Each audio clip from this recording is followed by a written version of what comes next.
What's going on, everybody? I am Perry White. I'm the host of the Jaguar Journal. I want to make sure that you guys tune in live each and every Saturday morning from 7 a.m. to 9 a.m. on 107.3 FM. We also have our affiliates in Alexandria, Louisiana, as well as down in New Orleans. And if you're not able to catch us on radio live, you can subscribe to our YouTube channel as well as follow us on Facebook. It's the Jaguar Journal.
Opinionated, outspoken, informative. The Jaguar Journal.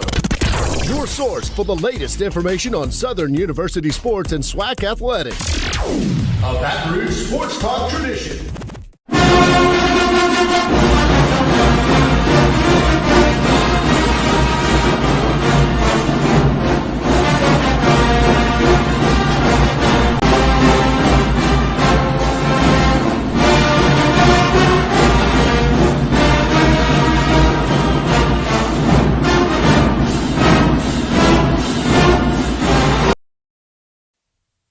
All right, bright and early on the Saturday morning, it is the Jaguar Journal. Good morning to everybody. I am Perry White, Mrs. Brandi B. Harris. Good morning. Back in the studio.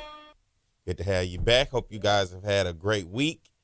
It's been a rainy week, to say the least. Yeah, it has been I've hated the rain, to be honest. You've hated it? Yeah. Outdoors I this like time that, of year? Yeah, I like to be outside. I like to sit outside. I like to cook outside. I like to just be outside, enjoy the sunset, and it's been raining every day. I hate that. Limited. Not a fan. It's that time of year, of course, we get that tropical weather just like Florida. Yeah. That mid-afternoon thunderstorm shower that pops up at any given time between 2 and 6. And sometimes it lets you have it, a downpour, and sometimes it comes and it goes, and the sun is back out. So yeah, I hate that. But I was just telling Mike in here, I love the Olympics. And it's kicked off last night. The games have officially started. They lit the torch and all that last night. I say you love the Olympics, or did you like the Olympic ceremony, opening ceremony? I did not. I didn't realize it was so long. I don't think I've ever watched it live. Yeah. But it was on a time for me that I could watch it live. So we watched it live, and it was very, very long, very dramatic, very French for the drama. Yeah, French for the drama. It was very French for the drama. But now that the games have started, that's the part that I like, because I get exposed to a bunch of sports that I normally wouldn't watch. Like this morning, I turned it on, obviously, because they're different time zone, and it was rowing. Yeah. And I have really, for the last maybe 18 months to 2 years, been hating on the rowing machine in the gym, because I think it's like, that's a power workout. If you can see what I'm doing, I'm hitting a shrug, a heavy shrug. Because in the gym, I be looking at them and I'm like, Then you see them on there and they just, And I get it, and I could see how, but watching rowing, like the actual sport, definitely puts into the perspective of, for a regular person in the gym, that's a hard workout. That's heavy. That's heavy. Because the people that are actually winning these heats in the Olympics, I watched singles women's and a little bit of doubles men's. And like with doubles men's, it was a photo finish for Team USA and New Zealand, and they did not. They got third place. But they go into the finals, though, so that'll be later next week. But I enjoy watching all of the different sports. Diving, I don't really get to watch gymnastics for real. You know what I'm saying? Some of these sports don't get coverage. Fencing. Because nobody watches this stuff regularly. Nobody But it's cares. stuff that we're good at. Like, I think it's water polo. I may be getting this wrong. Yeah. But we watched this at the Tokyo Olympics. Treading water that long is There a is hell of a this job. black woman from Texas who is a goalie. Yeah. I don't want to say her first name, but last name was Johnson. I remember that part. And they're playing this game while like treading 14, 16-foot deep water. And this girl was I didn't know nothing about this sport, but I knew she was dominating. You know what I'm saying? Yeah. And that's what I mean, that we don't get exposure. They don't get that kind of exposure where we're all watching, where people get an opportunity to watch it. And then you get exposed to this. And I always say I love to see people achieve something that I know that they worked hard for. You didn't just get to the Olympics in the last few years. You know what I'm saying? It takes 4 years It of took training. it took your whole life Yeah. to get to that point, Yeah. though. So I really respect it, and I truly appreciate it. And right before an election, it's always a great time to let's unify and get behind one thing. And last night watching LeBron, with it too. I saw the mixed reactions with the opening ceremony, because typically opening ceremonies are done in these huge stadiums and everybody let's talk walks about it. around Exactly. and wave and they play their national anthem or whatever country. But this time it was different. They had every team on boats going down the river and It was on the river Seine, and while Mhm. I could see how from the athlete's perspective, like my husband and I kind of got on Instagram Live to see Sha'Carri Richardson, like she was on live. And it's a cool thing from their perspective, right? Because the whole city of Paris, all these historic monuments are lit up and there's Olympic rings on it. And I could see from their perspective that this is like a cool way to start my next 16 days living here. But from the viewers' reaction, I didn't get enough opportunity to see all the different countries together. And I like to see that part. They only got a few seconds. It was Some a of it slow was during process. commercial break. And Yeah. I didn't really like that. And then so there was this horse sequence, and I don't know how it played when it played at 7 o'clock, because I think it was different when it played on primetime for American viewers on NBC. But when it played live, the horse thing, it wasn't what it looked like. I mean, that river was long. Okay? Yeah, no doubt about it. The river was long. Very long. It might have been edited differently when you watched it on the replay at night, but because of the time difference, the live portion was during the middle of the day. And with the You know what I'm weather saying? impact as well, it had rain in the forecast there. So you saw that kind of hampered the spirit of a lot more people being out. Then they had issues with the rail service yesterday in France that they didn't label it terrorist, but they said someone sabotaged to slow down 800,000 plus people that was supposed to flood into the country and travel all into Paris. A lot of that due to rail. So there was some first day things going on that you just was like, you know, when you're putting on an event this size, and a lot of cities are starting to look at the Olympics like, no, we don't want that. We're Who's saying that? They're fighting over it. And let's be clear. Some cities Los do not Angeles, want that headache. 2028 is in Los Angeles. And then the 2034, they just announced that this week. The 2034 Winter Olympics will be back in Salt Lake City for the first time. Salt Lake City. So people want this because it brings I mean, the impact of it is amazing. It's amazing, though. But Salt Lake City says they're just reusing the same facilities that they already had built from the last time. So that's one thing that they kind of have, you know, in their advantage. But I'll say this. Team USA was led by flag bearers LeBron James and Coco Gauff, which I've been seeing some reports this week that LeBron James may be the most recognizable face on the planet. And Team USA was dressed for this event by Ralph Lauren Polo. These fresh polo jackets, navy, red, white, and blue for the whole team. But LeBron and Coco had like a white version of it. The pictures with LeBron and Coco in the front holding up that big red, white, and blue, that USA flag, it was fire. Have you seen the swag that they have given, the Olympic swag? So, you know, Ralph Lauren does it all. Does all the swag. And so... But not all the swag. Yeah. They get a whole bunch of stuff. There's a whole bunch of, because Nike is also obviously the provider of their athletic wear. Ralph Lauren Polo is the provider of like some of their leisure wear, but they also are provided by Skims. I think Rihanna Fenty is the makeup, like skincare provider. Did you see the swag there's a bunch bag? of different stuff. They had like a lot of the athletes that were just trying on, like doing TikToks and stuff. Oh yeah, there's a bunch of those. Trying on all of this stuff, and it was like, man. Because remember, everybody on Team USA ain't like Just ship me the more. famous people that we know. You know, there's a bunch of people in a bunch of different sports who will never. This is our time to see them. So I'm excited for those swag people. bag. That's what I want. I want an Olympic swag But have bag. you seen the cardboard box that they all stand on? Yeah, in the they Olympic flipping Village? on them, doing handstands, jumping and bouncing. Look like you can train before your race. I don't know. On that bed. The bed look like it's pretty don't sturdy. know. But, you know, Americans, the Team USA, I've I can assure they probably not. LeBron James not sleeping He's not on that sleeping bed. there. Nah. But I've also seen the TikToks of the food that they are provided in the Olympic Village. And a lot of the girls, the USA girlies, are like, But they do have like French counters where it's like a bakery and they can get fresh baguettes and still get that Parisian experience, even though they're right now kind of focused on the Olympics. Well, it is time for the Olympics, and it's also time for a break. Hope you guys are waking up, getting us started with us here this morning. Good morning to everybody on our Facebook and YouTube. Be sure to hit that subscribe button and that follow button. Good to have you guys with us this morning. We're going to get ready to take a break. We come back on the other side and continue the conversation. Hope you guys are having a good morning. It's the Jaguar Journal. Danny Johnson, first and foremost, outstanding young man, great character, great young man. Can't say enough about him. Great father. You always see him, hanging around with his son and spending time with his son and his family. As a player, I can't say enough about him. He has all the athletic ability that you would want in a kid with playing corner, the footwork, speed, all the intangibles. I have a good work ethic. It's been a lot of times, in the off season, I gotta just push myself to go work out. Even if nobody else was out there, just to get an extra push when we get back into the season. Because I always want to have that edge over everybody else. So, it's just that mindset that I have. I want to be one of the best. So, I gotta push myself. If anybody else does. And it's like a lot of stuff that I want to do with my son that I can't do because I'm playing ball. So my biggest return to him is just, having him come to games on Saturday. He can see his father play in front of, thousands of people. It's just, it makes him happy. So whenever he's happy, I'm happy.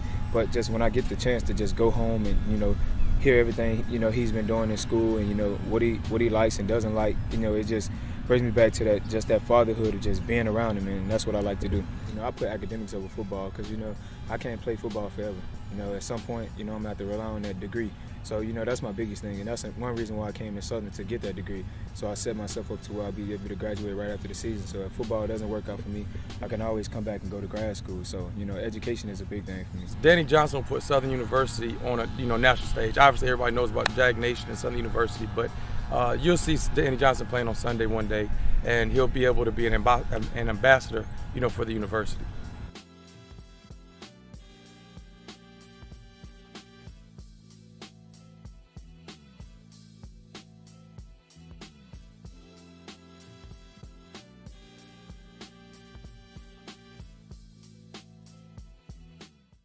What's going on, everybody? I am Perry White. I'm the host of the Jaguar Journal. I want to make sure that you guys tune in live each and every Saturday morning from 7 a.m. to 9 a.m. on 107.3 FM. We also have our affiliates in Alexandria, Louisiana, as well as down in New Orleans. And if you're not able to catch us on radio live, you can subscribe to our YouTube channel as well as follow us on Facebook. It's the Jaguar Journal.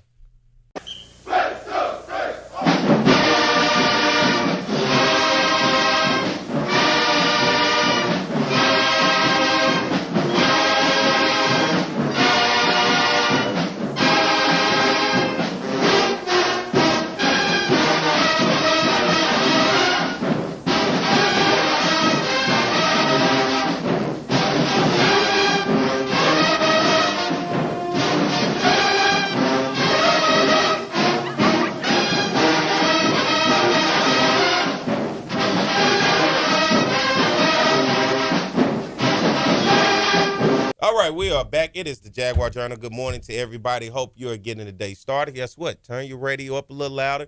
Turn your TV up, your phone up, whatever you're watching us on, turn it up as we continue to get it going. I'm Perry White, Mrs. Brandi B here in the studio.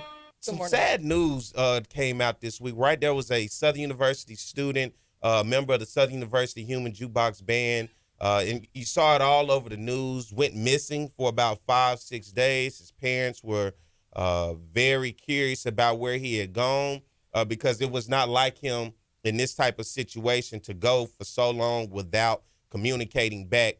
And last they heard that he was somewhere Centerville, Mississippi, in that area. Yeah. And Someone has said he had went up to a party. His parents began to investigate, asking friends. Nobody knew about this party. Went up there and found the last place where his phone had pinged at. Asked around the area. Nobody said anything about a party. Then a couple days later, they find his body. He was deceased.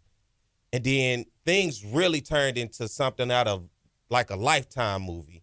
Then it comes out 3 people were apprehended due to this crime. 3 suspects. And one of the suspects comes out to be the mother of his child with 2 friends. That all now seems like there was a conspiracy of murder here in which this young man lost his life. I mean, this is a real, and when I saw this story and then when I saw the 3 suspects, Brandi, I'm not going to lie, it was like, God, dog, man, you can get to this point and you never could put nothing past anybody but the mother of your child. Let's go through the full details. Mm-hmm. So I'm sure some of y'all probably saw online, Southern posted just yesterday, they finally posted that the band department is heartbroken over the loss of Stephen Harris, a dear student and talented musician who had an infectious enthusiasm, kind spirit, and love for music, which made him a cherished member of our band family. His presence brought joy and inspiration to all of us. People knew, we know that the community obviously is mourning this. So Stephen is obviously being remembered for this. Now, let's go through all the details.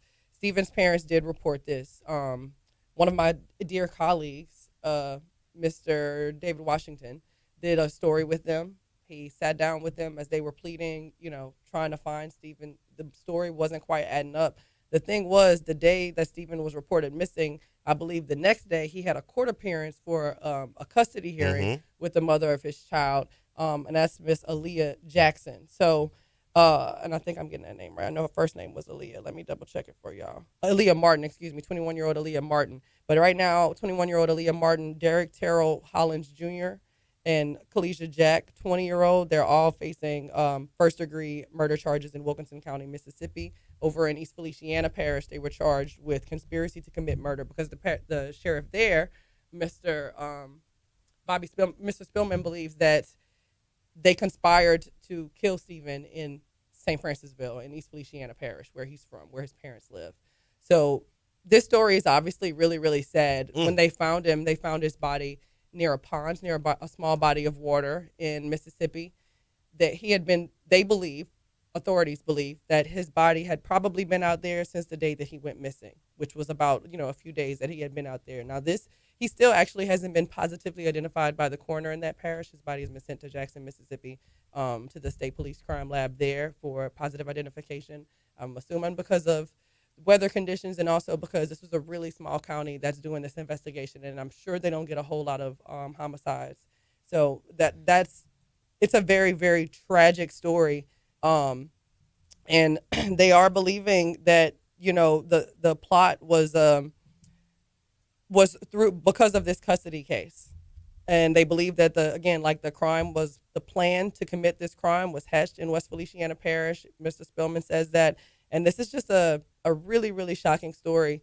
It's unclear of all the details, but the pair did ultimately settle on joint custody with their son, mostly living with his mother, with Martin, and having visitation with Harris. But he later filed a complaint asking that he be held in contempt because she had moved to Texas without notifying him, violating their custody agreement, which required that she have to notify him if she moved more than 50 miles away. Now, according to his family, again, he went missing a little bit over a week before that.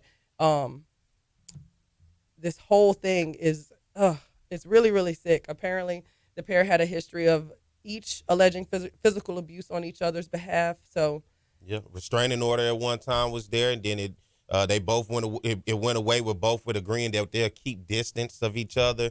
But now here's a young man who is sadly no longer here with us. Here's a child with no father, and now the mother, they caught up in this situation, which that leaves this child, and I believe they said Stephen's parents at this point right now have the child. So our hearts go out to his family. To all his friends, man, and the whole community, it's probably feeling impacted, especially up there in the Felicianas. Yeah, that is going to be tough, especially friends, members of the band, students at school, people back home, because this is one of those stories. This is straight out of a book. This is straight off a Lifetime. What is it? The ID Network. One of those. This this, I believe, one day will make it and turn into one of those stories that is told, because this came out of left field for a lot of people. See, I guess you never know how people are dealing with things and what's going on. But, man, to get to this point. And the craziest thing, now here go 4 people. 1 gone, 3 finna go to jail, all within a matter of a week of a poor, dumb, bad decision in which they didn't get away with it. This young man lost his life, and this child now has lost both parents. That's the toughest part. And I think as everybody watched this story unfold, you know, everybody had hopes. I saw it on social media. Hey, I hope he can get back. I hope they find him. I hope this is one of those situations. But unfortunately, it was not. So this is tough. So, you know, I know a lot of people are going to be there to support, especially Southern. One thing about, if you ever seen the Southern University band, the alums and everybody who's been a part of it, they bond together and stick together. And this is one of those ones I really believe this family needs as much love and support, because this is tragic. For, first of all, to lose a child, and second of all, to lose the child in the manner of which this case. And I'm curious as this thing continues to go, because these are the type of things that I want to know what's the details as it starts to unfold and they start to do the investigation and you start to hear why, how, what was the purpose, what was this, because they both were due in court for a custody battle the very next day of the day that he went missing. And to have this decision, I'm always thinking like, what, you thought you was going to get away with this?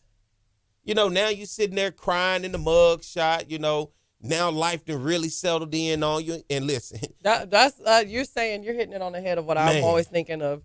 What was do we not have cable television? You know what I'm saying? Like, do we not have cable TV? Who has this worked out for? Like, I've never seen it work out.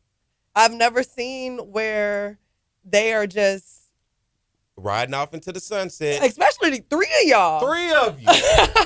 Like, I mean, I don't know. I just. And a week later, it wasn't even a week later. Nobody's that smart. And listen, look, we're talking about tiny law enforcement officers. We're not talking about, you know, big city resources. And no small town law enforcement. But what I'm saying is, what you thought they couldn't figure it out? You thought you were smarter than them? They did. You really thought you were smarter than them? They did. You know what I'm saying? Like, I would really hope that none of it was true, but unfortunately, there's not a whole lot of evidence supporting that it's not true or that it's not, you know, there may be new details, but the fact that they've been charged in both states, you know, charged for conspiracy for murder in Louisiana and for first-degree murder, and I believe a couple of other charges in Mississippi. And the gun was a switch, so it wasn't a pow. It was a had switched it to that. Like the thing about those switches is you can have a normal legal gun and then you can transform it into an ultimate killing machine. And it is very, very unfortunate. This is by far one of the saddest stories that I know I've had to report on in a long time, especially when he first went missing. And, you know, some of those small details were out about the custody hearing the next day and that he absolutely wouldn't have done this and this wasn't like him, you know. And I knew this. I remember seeing, because, you know, I work close with the band. I've seen this young man a lot around and play mellophone for the band. And, man, you know, so condolences to his family. Stay strong to members of the Southern University Marching Band, to the members of his community, to those directors and students and anybody who was impacted because they knew this young man or just because this story has impacted you so much because of the tragic ending of his life. And what we've now heard has come out with the information that has now turned this into something that is very deep, being the mother of his child, being a part of this conspiracy of murder. So hearts out to them, and we hope that justice is served in this case. So let's get ready to take a break, everybody. We're going to come back. It's time to talk some football. Guess what? We talk SWAC Media Day. MEAC Media Day is all about to come at you 100%. Brandi's going to give you guys the all MEAC first team and who's the player of the year. And we're going to talk about what it's going to look like as these teams prepare to start the season and work their way on down the road to the Celebration Bowl. So you guys stay tuned. We'll be right back. More of the Jaguar Journal. It's On the Yard Sports, and I'm Perry White. And what I need for you to do is go follow and subscribe to our YouTube, Facebook, Instagram, as well as Twitter right now. Talk about offense, we talk about Southern, and it begins with their passing game. Tom, beyond potent, we're talking about high octane, we're talking about fast break, we're talking about 41 points a game, some 500 plus yards since Terrence Levy has taken over this offense. Because that young man doesn't drop any ball. With the legacy that you started here, you got to feel happy to see it continue on with Doug Williams. Ball now back at the 22-yard line. Levy, no pressure at all. Touchdown, Ingrams. The Bayou Classic. Levy on a first and goal play. Throws a touchdown. Grambling comes with a blitz. Levy steps in the pocket. And his pass is caught. One-handed grab. Sort of in the middle of the road of the SWAC, but immediately they jump on the Jackson State defense. And here's Levy rolling out. And the pass is caught. Ball is at the 31-yard line. Again throwing the football downfield. Oh, and his receiver, Hayes, makes the catch. See you later. Touchdown, Southern. If you're going to get, I got some free tickets. Look out for it, brother.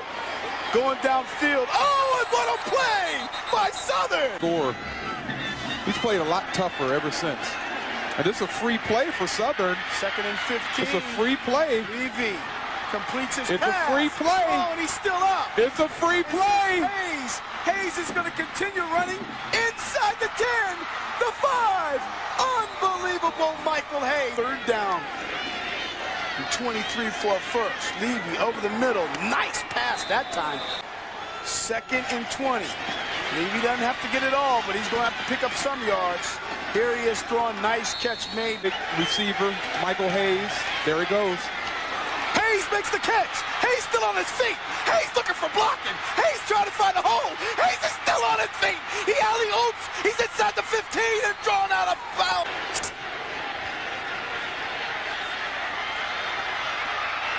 Touchdown. Backfield. Plenty of time for Levy across the middle. Has his man at the 15. You know, I don't know if you want to break the spirit of Terrence Levy or not. Here he wings one wide open down the middle and a one-handed grab made. The way. 3rd down in 4. And here's Lewis off the catch. Lewis still on his feet. And Lewis is streaking down the sideline. Touchdown. So they move back 5 yards. Levy on 3rd down. Looking down the sideline. Yes, sir.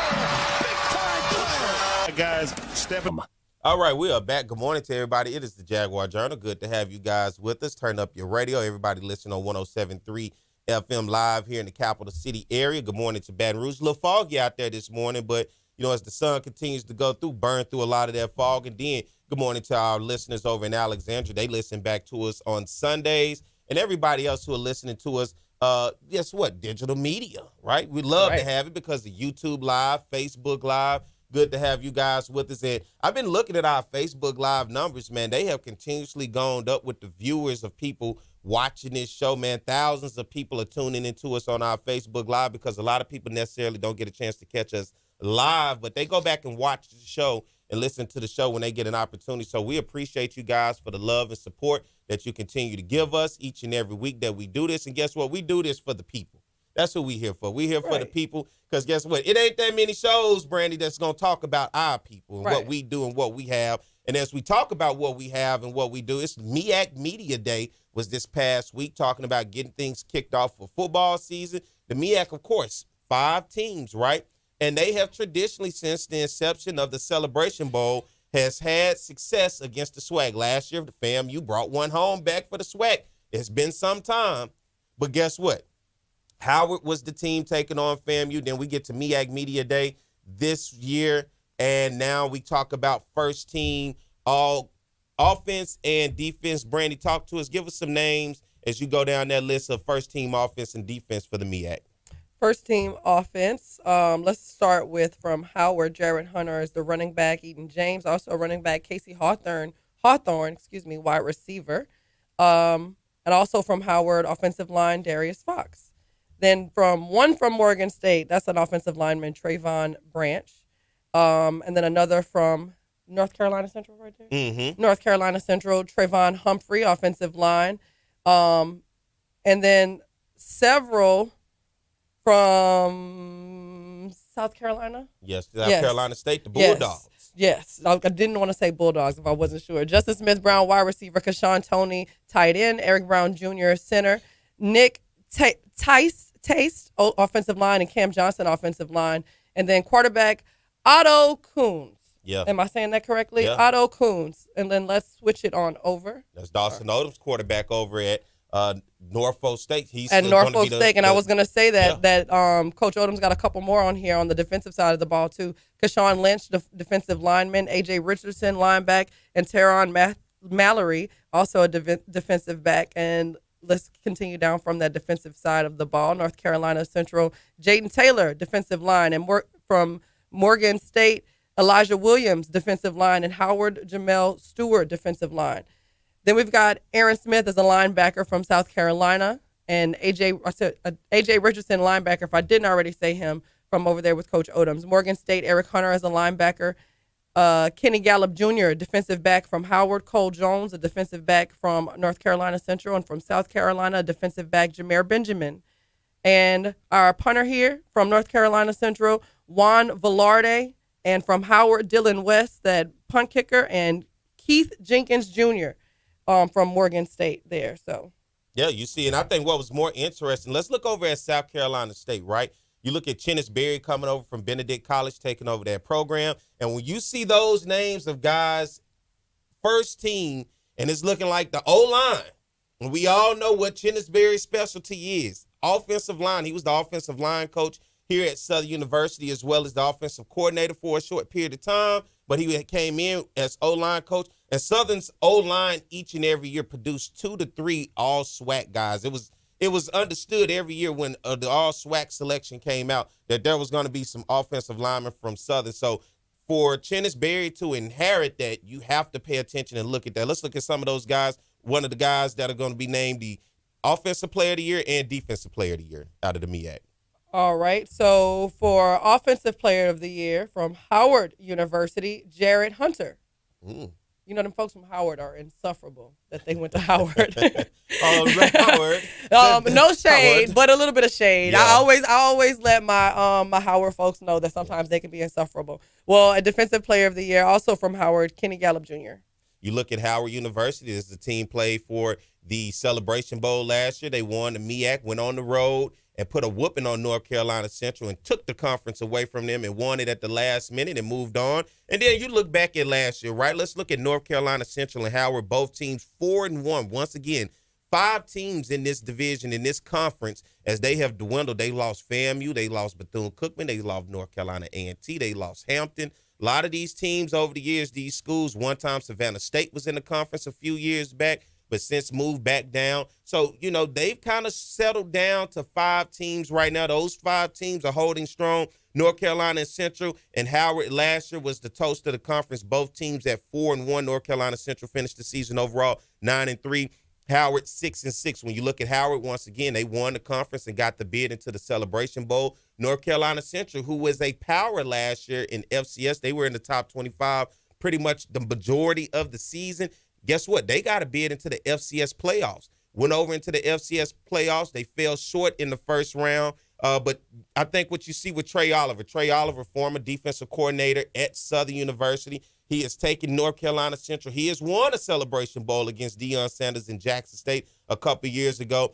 He continues to demand for respect for those 5 teams within that conference, and especially for his team in North Carolina Central, because he says, guess what? Who else is going out beating the rest of these teams in FCS and not just the HBCUs? And his team has done it over and over and over, which is why we saw them getting this bid into the FCS playoffs. Let's look at South Carolina State, who went 5-6, 3-2 last year. Buddy Pugh, the longest tenured coach in HBCU football, stepped aside this year, finally gave it up. They went and found a hell of a coach, former Southern University offensive line coach and offensive coordinator Chennis Berry, who had done a magnificent job going over to Benedict College and turning them around and making them a Division II power for the past 2 years. He now comes over to South Carolina State. And for a lot of people, they feel that is the perfect fit. South Carolina State has been a run-oriented team. They have been a team built on defense, sending a lot of guys year in and year out to the NFL.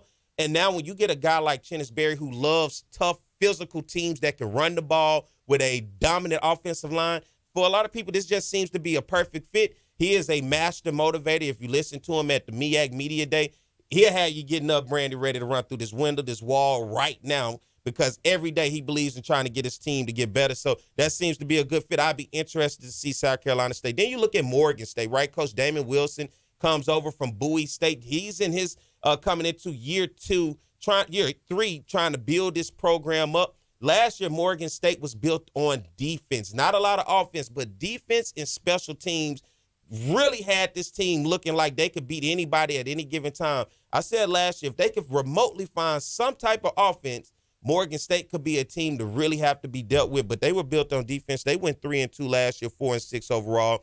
Then let's go to Norfolk State, right? Coach Dawson Odom's another Southern guy, former Southern head coach. MEAC seemed like it's just full of Jaguars, isn't it? Mm-hmm. Got Trey Oliver, former defensive coordinator, leading the pack in North Carolina Central. You got Chennis Berry, used to be our offensive coordinator, leading the pack over at South Carolina State. Now you have who used to be our head guy, Dawson Odom's now at Norfolk State. They go 3-8, 1-4 last year. Brandi, they lost 7 games last year by 7 points or less. They were knocking at the door, and with the conversations I've had with Dawson Odoms and talking about that team, he believed in rebuilding that program. He wasn't like everybody else hitting the transfer portal, breaking guys in, and trying to hurry up and get a quick fix. He believed in building the culture, and that meant going out, getting freshmen and sophomores and building it up the traditional way. And we all know when they talk about a program with freshmen and sophomores, it's growing pain. It takes experience. It takes guys buying in. And at some point, by the time those guys get to juniors and seniors, you hope to have that culture. You hope to have that experience to where those guys are the leaders, and now you're starting to see that program build. And I think for those losses that you saw last year by 6 points or less, that's how close they were in every game. You have to have your thought process of looking at, is this the team that could possibly get over the hump because of that? And then you look at the bottom of the pack, Delaware State, 1-10, 0-5, didn't win a game in the MEAC last year. You start to look at these teams. Also, let's go through the MEAC predicted order of finish for this upcoming football season. Predicted order. We'll start from the bottom. That's a great segue from where you just were. And I'm coming in at number 6, Delaware State. Number 5. They don't leave the bottom? God. They not predicted to leave the bottom. So there's that. Number 5, Norfolk State. Number 4, South Carolina State. Predicted to come in the top 3. So number 3, Morgan State. Number 2, them insufferable folks from Howard, but predicted to come in at number 1 in the MEAC, North Carolina Central. North Carolina Central last year, you look at the number 1 scoring offense in that conference, averaging 35 points a game. Right behind them, South Carolina State averaging 24 points a game. And then you look at scoring defense last year. Once again, I talk about Morgan State. They were built tough on defense, only giving up 21 points a game last year. And right behind them was Howard, who's the team that I think a lot of people are going to circle. It's going to come down for me, Howard and North Carolina Central. Howard only giving up 22 points a game last year. You look at offense last year, right? North Carolina Central offense led the way in the conference, averaging 372 yards a game last year. That is a lot of yards because they had, guess what, Davius Richard as their head guy. He was one of the top quarterbacks in all of college football on the FCS level, 54 touchdowns for that offense last year. Howard right there knocking at the door, 367 yards of total offense per game last year. Then Morgan State, the top defense last year, giving up 308 yards per game. And right behind them, Howard, once again at 318 yards per game. You look at these teams, you have to say, man, at this point in their league, it's anybody's. It's anybody's game, maybe except Delaware State. But it's anybody at any given time when you have 5 teams. These teams typically get ramped up right there around I was talking about homecoming, Halloween. At the end of October, that's when the MEAC season. To see the MEAC schedule's different as well because they have all of September and most of October to go out and get battle tested in those non-conference games with opponents typically from that region. Let's get ready to take a break. We'll come back and continue to close out on the MEAC, give you guys the last of that side of what's going on over there. So you guys stay tuned. We'll be back. More of the Jaguar Journal. It's On the Yard Sports, and I'm Perry White, and what I need for you to do is go follow and subscribe to our YouTube, Facebook, Instagram, as well as Twitter right now. T.R. Ricks is a fifth-year senior who's getting his first chance to drive the train that Bob talked about. And right now, he's driving it quite well because the Southern Jaguars are kicking butt in the SWAC conference. As Bob mentioned, 6-0 overall in the SWAC, and T.R. Ricks has played so well, over 2,000 yards passing. In the last 3 games running the football, he's been over 100 yards on the ground. The respect factor that he gets from his teammates is incredible. As a fifth-year senior who's never started, they elected him captain. And the numbers he has put up are represented on your screen. 27 total touchdowns on the offense, a pass percentage of nearly 60%. He could be the SWAC Player of the Year on the offensive side. Best, and they're going to get a huge dose of the best offensive player in the SWAC, and that being Thomas Ricks. Yeah, what Thomas Ricks has found a way to do is just beat defenses either with his arm, with his feet, or with his leadership capabilities, finding a way to win the games late with fourth-quarter comebacks. He showed versatility and athleticism. He's a tremendous athlete that knows how to win, most importantly. He really is a leader both on and off the field. I just think it has come to a maturity level. I have a 4-year-old son, and, when he was born, I had to grow up fast, and, just staying in school and practicing every day, trying to get better every day, just so he can have a better future. It's just been my inspiration. So, I just think that's my motor that drives me and, keeps me in the game. His 4-year-old son, Collier, has not missed a game this season. They throw the football around in Rick's dorm room at Southern, and he says it's great playing football with Collier. 1st and 10. Ricks. He's got Vernon. Vernon makes the catch at the 45. They can run the entire offense with all those guys in the game. Ricks to Vernon. 1st down. Holmes in the backfield.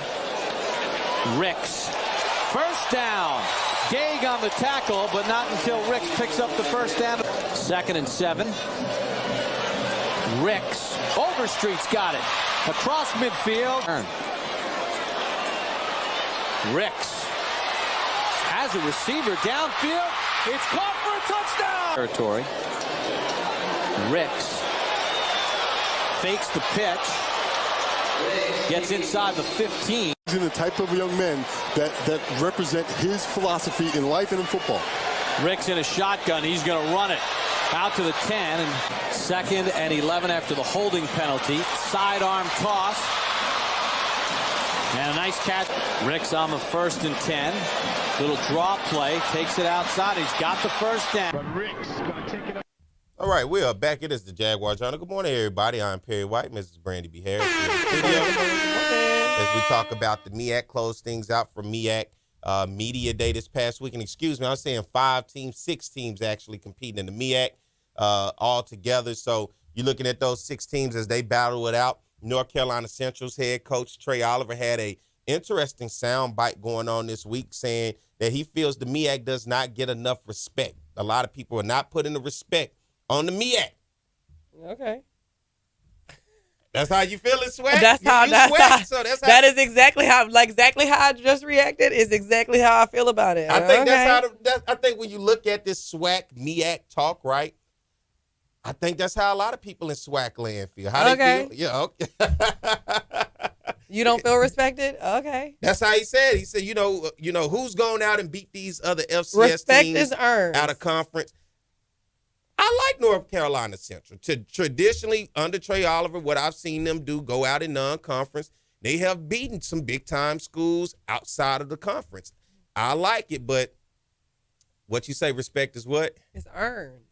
It's not just because you hear you trying hard. Like, come on. I say this all the time. I'm very harsh when it comes to athletics because it's a performance-based sport. It's literally that, Put up or shut up. I could do this all day. Like, okay, you know what I'm saying? We could do this all day long. And North Carolina Central last year, in my ranking, they were pretty much the number 1 team. It was them and FAMU pretty much all season long. I had North Carolina Central really sitting there at the top considering what they did in non-conference, but they just fell at the wrong time to Howard.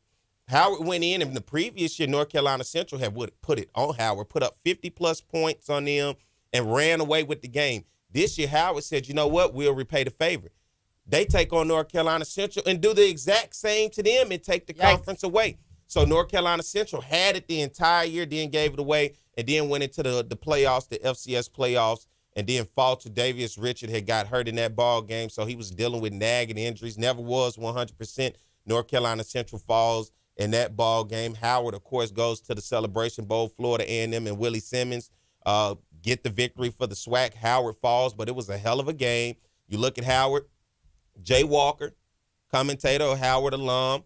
You look at FAMU, Tiffany Green, FAMU alum, set up perfectly for both of them to have their little back and forth as commentators in the booth. But nonetheless, right now, seems like North Carolina Central is going to be the team with the target on their back to beat. And they have been the dominant team. But Howard is showing that, hey, we're not going anywhere. And traditionally, it's good to see Howard back into this football spotlight. Like Jay Walker said at the MEAC, it's good to say I'm just not the academic school. I can actually now start to talk about my football program again. And I think for a lot of Howard fans, you know, of course they do big at homecoming, but they don't attend a lot of football games at Howard. Anybody ever seen Howard's football stadium? Very small, high schoolish stadium, maybe one of the stadiums around EBR somewhere, right? They're not big on going to their games, but maybe this begins to give them the support. I'm looking at Dawson Odoms and Norfolk State. I know last year I told people I had them as my dark horse, as my sleeper, but I have to really believe this year they have the best experience, the most experienced quarterback coming back in Otto Coons, coming in leading the way. He is a dual threat quarterback. He can get it done with his legs and with his arm. But when you talk about a team that's been battle tested, when you lose 7 games by 6 points or less, you have to think that maybe this team is learning something as they're going through the growing pains. And, you know, for me, I feel a lot of people, especially Southern fans, the ones who didn't like Dawson Odoms, they want him to fail there so it can be justified on why it feels good that he left, right? I don't want him to fail. He's the 3rd all-time winningest coach in Southern University football history. He may have won one SWAC championship, but damn, it felt good competing for him every year, didn't it? So I hope he can get some success over there. Morgan State, I think, has to be the team. If they can get some offense, Morgan State's offense was ranked near the bottom last year in the MEAC. Guess what? Only averaging 112 yards a game. Yikes. And that's rushing. The whole offense. Right, the whole offense was at the bottom, 250 yards a game. So they were the worst offense, but yet, no doubt, the best defense in that conference. You will have to think that if they can get some form of offense going, and guess what? They were atrocious to watch on offense.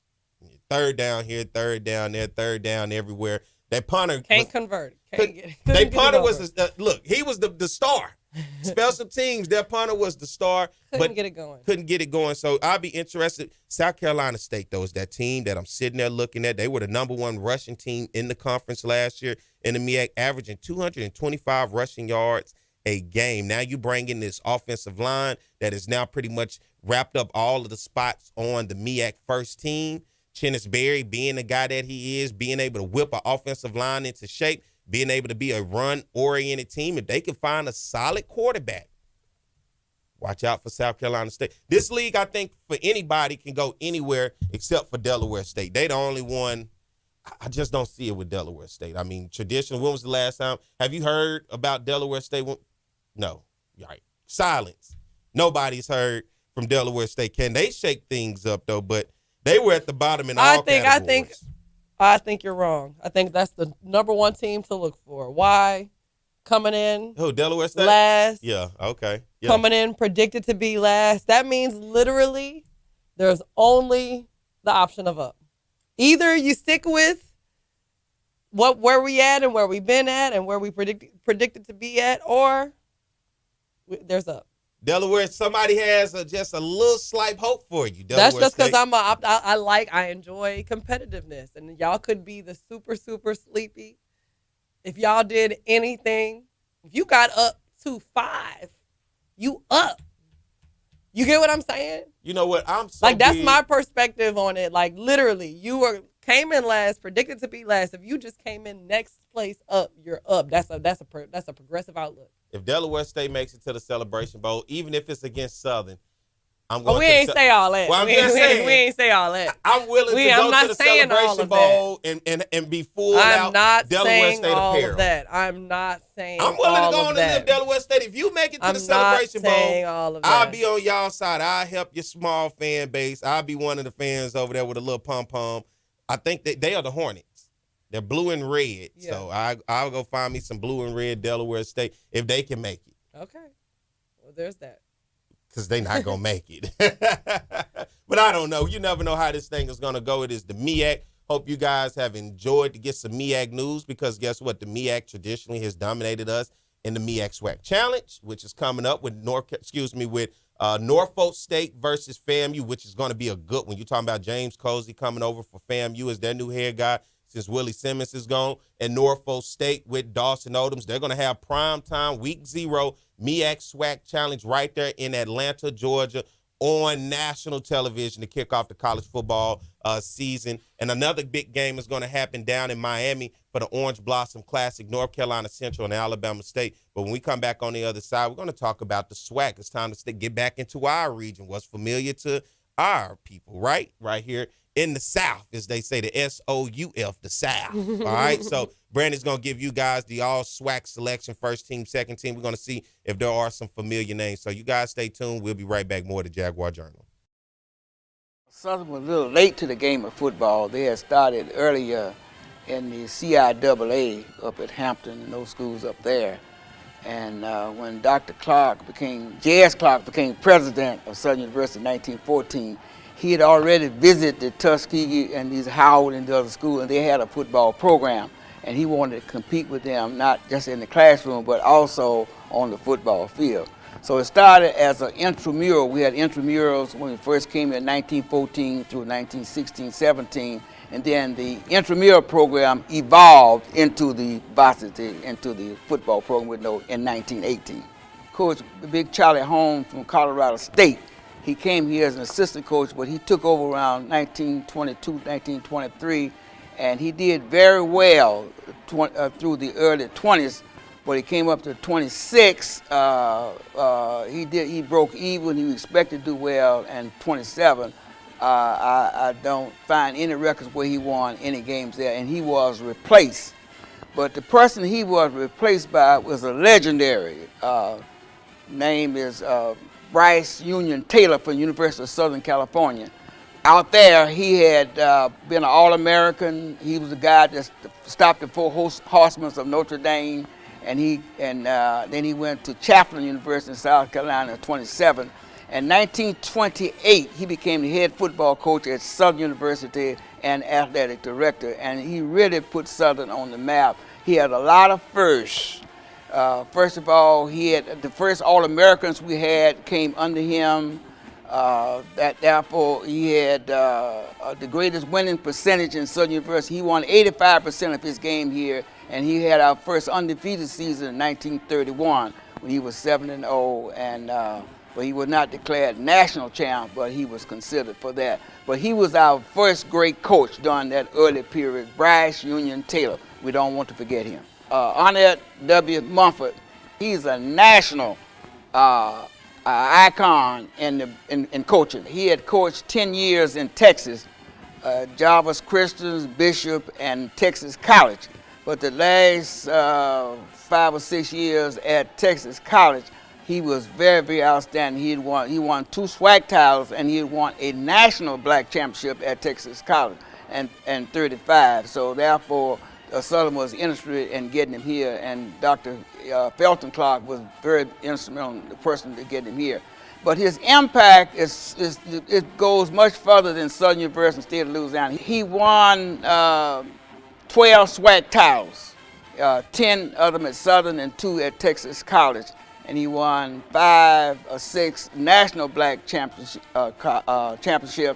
And also, he was very successful in the first interracial bowl game, the Fruit Bowl in San Francisco in 1948 when he played San Francisco State, and he won that game decisively. But his influence extended much further than the boundaries of Southern University. He was recognized nationally as a great coach. His winning record, he didn't coach over a period of 35 years, and a couple of those years they didn't have teams because of the war. But he won 246 games, second only to Eddie Robinson with his 402 game over 55 years, I should add. And Southern always had loyal supporters, and they would follow the team everywhere they would go in large number. So Southern became the team that everyone loves to beat, loves every Saturday. It's the toughest game we have every Saturday. So if they don't win another game, they figure if they win the Southern game, they had a good season. And because we carry a large crowd with us everywhere we go too, so a lot of people like that. And we like to brag about how good we are.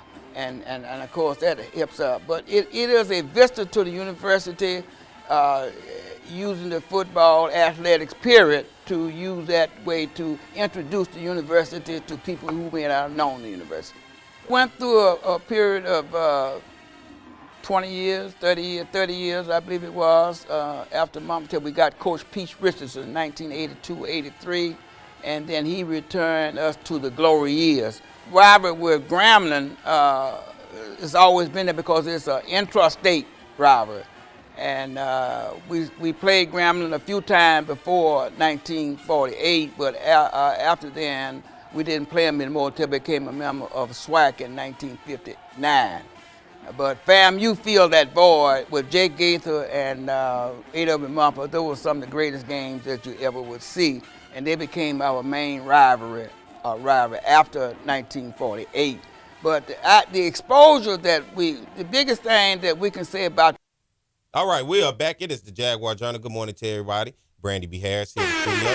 Good morning, everybody. Good morning. Waking you up with that horn. I'm Perry White. Hope you guys are having a good morning. We're at the top of the hour, 8 o'clock a.m. Central Standard Time if you're right here in this part of the nation.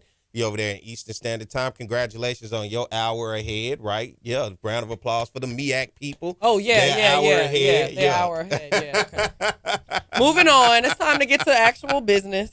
Yes, we are talking about the SWAC. Now, SWAC Media Day, of course, last week we didn't get a chance to talk about it. We had a room full of people. We had interviews just trying to give you guys. But guess what? We had some members from Southern University football team that are on the all-SWAC selection. But now we're going to break it down to you as we finally get an opportunity to bring SWAC Media Day to you guys. And we're going to first start before we get to the predicted order of finish of all-SWAC selection. Brandi, you have the all-SWAC selection. Which one are you doing? Yeah, let's start. We're going to start with second team all-SWAC first. And we'll start with our specialists, our special teams players. Coming in from Bethune-Cookman as long snapper, Clayton Thomas Jr., and from FAMU, Jamari Gassett, the return specialist. Coming in from UAPB, Jeremy Baker, punter, and from the Southern University, Joshua Green, place kicker. That's the second team all-SWAC special teams. Second team defense. Coming in from Bethune-Cookman, Darius Thomas is a linebacker, and from Texas Southern, Isaiah Bogarty, linebacker, and Javius Williams is a defensive back, also from Texas Southern. And coming in from Alcorn, Edwin Summerhour, defensive back, and from Prairie View, Jamal Marshall, defensive lineman, and from Texas Southern, a defensive lineman, Michael Atkins, and from Jackson State, Ezzius Guthrie, am I saying that right? Defensive back from Jackson State. Oops, I missed it, y'all. Hold on. And coming in from FAMU, Alan Smith, a defensive lineman. Mm-hmm. And then coming in from Alabama State, Amon Scarborough, defensive back. And from Southern University, Derek Williams, our linebacker. And from Jackson State, Jeremiah Williams. That's second team all-SWAC and defense, and second team all-SWAC offense. Coming in from Texas Southern, Medi Torrance, an offensive lineman. From Southern University, Joshua Trask Jr., an offensive lineman. The gentle giant. And coming in from, I can't see which one that is. Which team? Right here. That's Valley. From Valley State, Jackson Davis. That's a tight end. And coming in from Grumbling, sometimes I like to say, Javon Robinson, wide receiver. And coming in from Alabama A&M, Carson Vincent, offensive lineman. Also coming in from Alabama State, Marcus Harris, running back, and from FAMU, Jamari Gassett, wide receiver. None named as the second team all-SWAC offensive linemen in one category, but in another, Cameron Williams coming in from Alabama State, and from FAMU, Kelvin Dean, running back, and from Texas Southern, Jace Williams as the QB all-team, second all-team, second team all-team defense, all SWAC defense. Yeah, you look at that list right there. I think you look at Derek Williams, of course, Southern University, number 5, the linebacker for Southern. He's the guy. When I look at that list, a lot of those guys, and you look at those teams, hey, Southern is limited on there, right? Don't see much of Southern. But you start to look at this league. This league this year is going to be wide open. It's going to give a lot of guys opportunities to be able to grow, for names of guys for us to really get to learn. And sometimes what we find out in this league, a lot of these names that make these lists aren't household names around the conference, right? There's a few names here and there that ultimately become household names, but hopefully as we get through the season, these names begin to continue to pop up. Let's get ready to go over to first team all conference and who's made that list. Coming in from Texas Southern, Jacob Williams is the linebacker. We're starting with the defense here, y'all. Sorry. Then coming in from FAMU, Deco Wilson. That's a defensive back. Coming in from Alabama State, Rico Dozier, linebacker. If I wasn't saying that, I'm sorry. Transfer from UAPB. He's going over to Alabama State. He's a guy that can ball, and they hope that he can be able to help that Alabama State defense continue to push and be strong that they've since been under Eddie Robertson Jr. Defensive lineman from Prairie View, C.J. Presley. Defensive lineman from Alabama State, Traquan Williams. And defensive lineman from the Southern University, Kelby Givens. Oh, come on, big Kelby Givens. And then on defensive backside, we've got Kendall Bowler of FAMU, Amari Pate of Alabama A&M, and James Burgess of Alabama State. Yeah, Kendall Bowler is a baller. Seeing that name on the list, of course, we all know right here at home, Kelby Givens is a game changer coming off that D-line. Let's go over to the I'm sorry, I'm missing two names right here. From Alcorn, Malachi Bailey, defensive lineman. And then from Alabama State, DeMarcus Cunningham, a linebacker. Alabama State, you look at them defensively, you wonder why. Hey, last year they were a good defensive team here in this conference. Let's go over to the offensive side of the ball and get to know some of these guys that made first team. Will they be, when you first team offense, now these are typically the guys high on the household expectations, names. great expectations, that's right. Coming in from Jackson State, an offensive lineman, Evan Henry from Alabama State. Aurelius Dunn, offensive lineman, and Tavarius Griffin, a tight end. Another offensive lineman, Ashton Grable from FAMU. From Alabama A&M, Jacoby Hewitt, a wide receiver. Another wide receiver coming in from Jackson State, Fabian McRae, wide receiver. And from Valley, Joseph Church, an offensive lineman. And from Southern University as a running back, Kendrick Rhymes. Kendrick Rhymes, a guy that was the workhorse for Southern University's offense last year. He is a running back. He said he likes to compare his game to Alvin Kamara. So he's shifty. He can catch the ball out of the backfield. He can break away speed, but he also can have the power.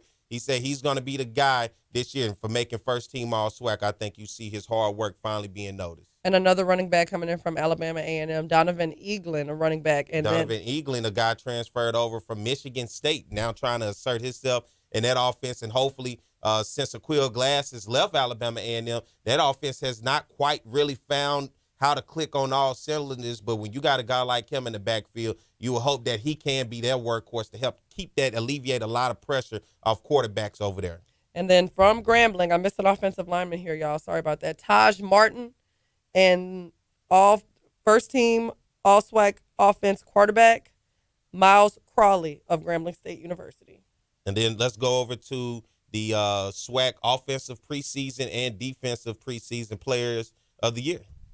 The offensive, preseason player of the year. Let's start with defense. Sorry, y'all. Defensive end, Kelby Givens, coming in from the Southern University. Kelby Givens getting the nod as defensive player of the year. If you watched his game, one of the games that really stood out to me last year with Kelby Givens was against Texas Southern. Southern was down late. Kelby Givens made one hell of a play against the Texas Southern's offense where a turnover occurred. Southern got the ball, and it ultimately put Southern in a position to win that game in overtime. But when you just saw how dominant he was against Texas Southern and what he was able to do to be a game changer, I think seeing that and then building that upon this year, you have to really like that kid right there, Shreveport, Louisiana native.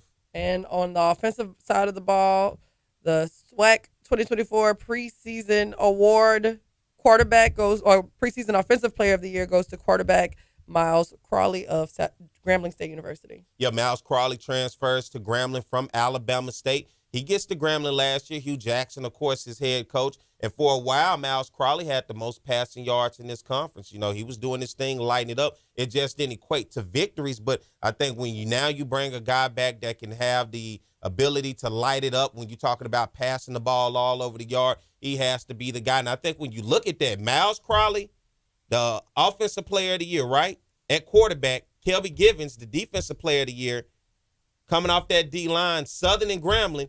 I would love to see Kelby Givens get in and get a sack on Miles Crawley at the Bayou Classic. You got your two guys right there looking at each other head on, a battle of two guys, man, that would be great for me in the Bayou Classic. But you look at these guys, you look at these programs, you see where they get these names. A name that I like that I think did not make this list, but I think it is a person to watch out for, circle from Jackson State, their running back, Irv Mulligan. He dealt with injuries last year. I really like Irv Mulligan. It ain't much I like about Jackson State, but I put all that aside because we're talking about all of these teams.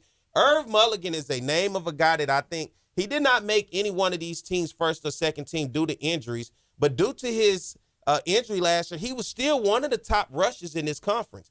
Even although he missed the rest of half of that season, when you had a chance to see him against South Carolina State in that MEAC SWAC challenge game, you really saw the type of power back that he was. He had the speed. He had the endurance, but, of course, that running back position is one that is tough, where the injury bug typically will trip you up, and it tripped him up last year. But if he has gotten into the weight room and conditioned himself right to bounce back from that injury, I think you really have to circle Irv Mulligan. And although his name is not on there, he is a name that I believe will be coming to a stadium near you, and you will begin to hear this guy as Jackson State hands the ball off to him. I really like him in that position. I think when you look at Southern University with Kendrick Grimes, right, we got John Trask. He's the center. Trask last week he was so soft-spoken.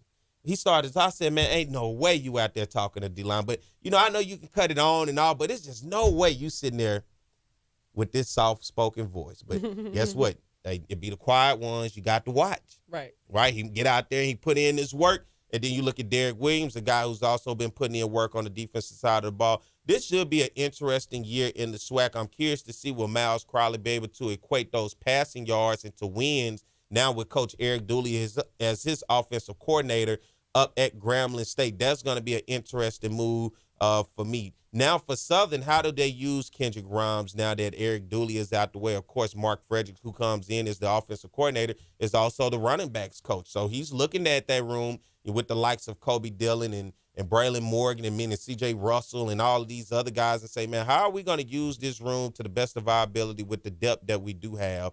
And then you just look around the rest of the conference. I like England from Alabama A&M. Alabama A&M is the curious spot where Connell Maynard has not quite been able to find the offense that they've been looking for since Aquill Glass going through quarterbacks here, and they're just really trying to find that out. But nonetheless, I think somebody else who didn't make that list, you're going to have to look at Andrew Body of Texas Southern. Of course, another person who dealt with injuries last year, leaving from Texas Southern, now going over to Alabama State. Can he stay healthy the same way with Irv Mulligan? You see the big play potential in these guys, but there's a 12-game regular season schedule that you have to go through, and it is daunting each and every week having to take those bruises and getting up and down that field for your team. So, hey, we're going to get ready to take a break. When we come back on the other side, now we're going to go through the SWAC order of prediction. We're going to start with the SWAC East. Brandy's going to give you guys the order of prediction, and then we'll start to talk about those teams and break it down on what they looked like last year and what to expect for this year. So you guys stay tuned. We'll be back more to the Jaguar Journal. Darius Skelton has really had this wave of momentum for Southern. Yeah, first-year player in this program. I love his decision-making. He makes quick decisions, particularly when running the run-pass option game. That's his specialty. He's been an impact for this offense since he took over as starting quarterback. Well, Darius Skelton is a dual-threat quarterback. He can throw the football. He's very good at throwing the ball down the field. We're going to work on this spring those intermediate passes, but down the field, he's one of the better down the field passes that I've seen. Play action. possession. Skelton going for it all. Has a man, and hauling it in is Hunter Register. And then when you talk about running ability, he has running back capabilities. He can go the distance. He has the speed to go the distance. He has the power, and he has the vision. And I think when you put that with a dual threat quarterback, I think he's the reason why we're so happy about this coming season. Skelton feeling the pressure. Skelton eludes a couple of tacklers. He's still on his feet. Oh my! Little shake and bake juke move, baby. Being a quarterback is, man, it's not easy at all. It was hard being here and having the expectations to be the starter and not being the starter. It was overwhelming. Like, I was ready to play, and not playing when I was ready to play just made me kind of look at life differently and really think, should I be here or should I not?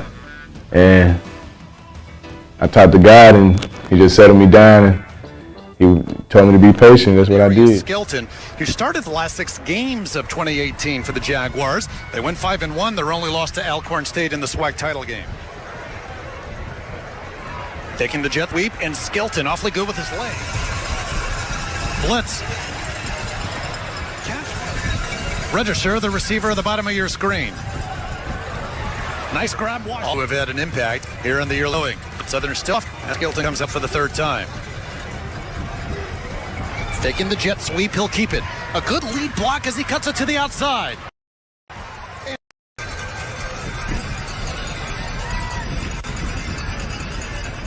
The fake to Ben. Skelton will run. And dragging with them for a few yards. Darius. The time, stepping up into the end zone, has registered. Flag down, catch made, touchdown, and it's actually first quarter yards. Southern 121, McNeese 40. Fresh set of downs as we begin the second quarter, and looking deep, Skelton for Register. What's going on, everybody? I am Perry White. I'm the host of the Jaguar Journal. I want to make sure that you guys tune in live each and every Saturday morning from 7 a.m. to 9 a.m. on 106. All right, we are back. It is the Jaguar Journal. Good morning to everybody out there. Hope you guys are having a great week. As we get ready to start talking about, they'll give you the breakdown of the teams over in the SWAC. And we're going to start with the SWAC East. I already did the MEAC earlier this morning. Be sure, if you're just tuning in or if you have already been tuning in, go hit that subscribe button on our YouTube channel. Even if you're listening to us on the radio, right? A lot of you guys listen to us on the radio live. We still love to have your support on the Jaguar Journal YouTube channel. So go follow us. It's the Jaguar Journal. It is free. Don't need anything but just to hit that subscribe button. That way, if you're able to want to go back and listen to any of these segments or you want to share with somebody who may not have been able to catch it live, that's what it's for, archive purposes. So go follow us and hit that subscribe button on the Jaguar Journal YouTube channel. And then as well as on our Facebook page, you guys can go follow us there. We are live on Facebook as well. So good morning to everybody on both ends. And actually, when we talk about the views, the Facebook views have gone up tremendously in the thousands because they're able to share it in so many groups and be interested to know that a lot of people pay attention to us because we're one of the few shows that actually gives you a breakdown of just talking about FCS and HBCU sports, and because of the interviews and everything else. And we're not really boring here, right? We're upbeat. I think we're probably some of the younger ones in the game right now. So it's good to have us here. And I'm glad for the support that you guys are giving. I'm looking at those numbers and I'm watching things continuously go up. And we appreciate and love you guys for that. All right, Brandi, let's get ready to talk about the SWAC East, right? The SWAC order prediction from SWAC Media Day. From the bottom up over on the SWAC East, what is that thing looking like? So for the 2024 football predicted order of finish in the SWAC East, Mississippi Valley State coming in with 31 first place votes. Bethune-Cookman Wildcats coming in next up. Alabama A&M Bulldogs coming up then with 76 first place votes. Jackson State Tigers coming in with 87 first place votes. Am I doing this in the right order? Yeah, I'm doing this. Am I doing this in the right order? We won't say the vote. We'll just say that's just them coming up through the order. Yeah. Okay. I'm not sure of those numbers. Okay. Yeah. But that is what the votes are. That's how they get them. Florida A&M Rattlers coming in, and then Alabama State Hornets. Alabama State. At the bottom is Mississippi Valley. All right, let's look over at the SWAC East last year, coming out of last year, and then look over into what they are today. Mississippi Valley, of course, at the bottom once again at 1-7 last year in conference play. They went 1-10 overall, ended the season on a 5-game losing streak. Tough season first year for Coach Kendrick Wade, who's a Valley alum, right? He's back trying to steer the ship in the right direction. They only got their one win last year against UAPB during their homecoming game, and that's why they're at the bottom. Bethune-Cookman, Coach Raymond Woody is trying to build something over there at Bethune-Cookman. They went 2-6, 3-8 last year in overall, 2-6 in conference play. They have gone out in the offseason and really tried to bulk up and get some depth in that program.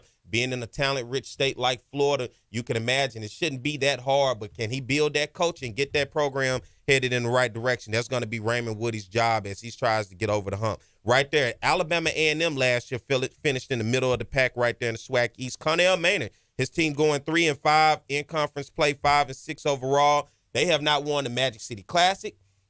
They have not reached to even be competitive in the SWAC East. And I think because of that, Connell Maynard is on the hot seat right now. If there's a coach on the hot seat, it has to be Connell Maynard. They have not been in championship contention since they won the spring abbreviated championship during COVID, and they were able to win that in 2021. But since then, they have not been able to get up there.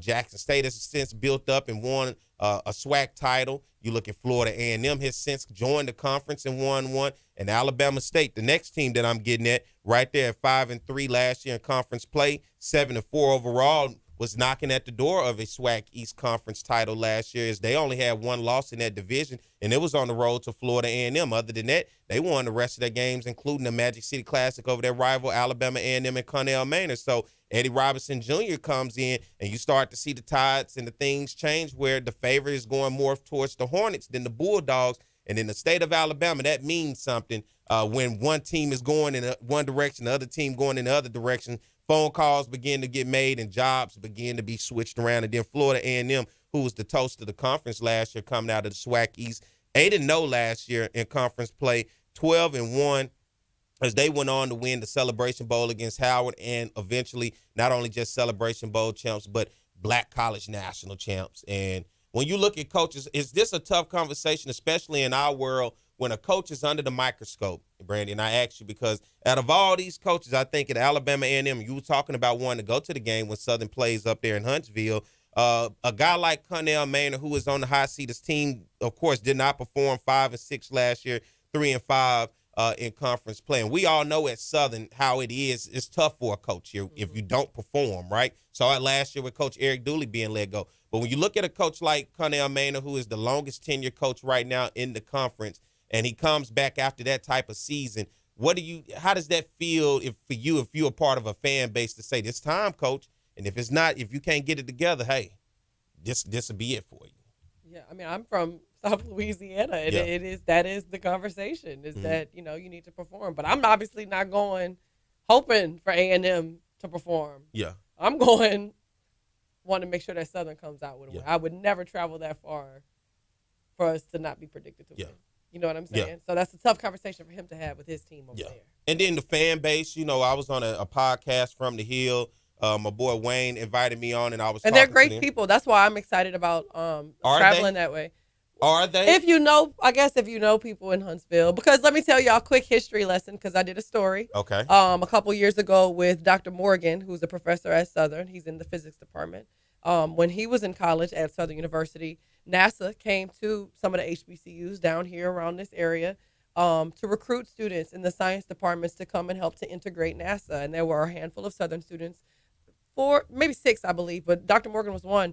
And Huntsville was where they were. And he had great memories of it because of the fact that, one, Huntsville is a very black area. There's also an HBCU there. And they lived in the houses of the people in Huntsville. And that's how I look at it, is that every city where there is a HBCU, the minute I start saying I'm from Southern or we got on our Southern gear, it always creates kinship and fellowship. So I guess that's why I'm looking forward to it. Maybe I'm delusional. Because it's a football game. And I think that's why it's going to be tough on him, because you see the Huntsville area and the way that it's growing, the money that's around. But Alabama A&M football has not quite gotten that support because the team has not quite performed where it needs to be. And so the community hadn't quite all the way pulled them in. You look at Alabama A&M and Florida A&M last year, they had the two best scoring offenses in the conference. Florida A&M averaging 30 points a game. Alabama A&M right there behind them averaging 29 points a game. Then you're talking about defense, scoring defense last year. Alabama State, right, once again, had the best defense in the conference when you talk about scoring, only giving up an average of 14 points a game, with Florida A&M right there behind them at 15 points a game. Then you're talking about the totals overall.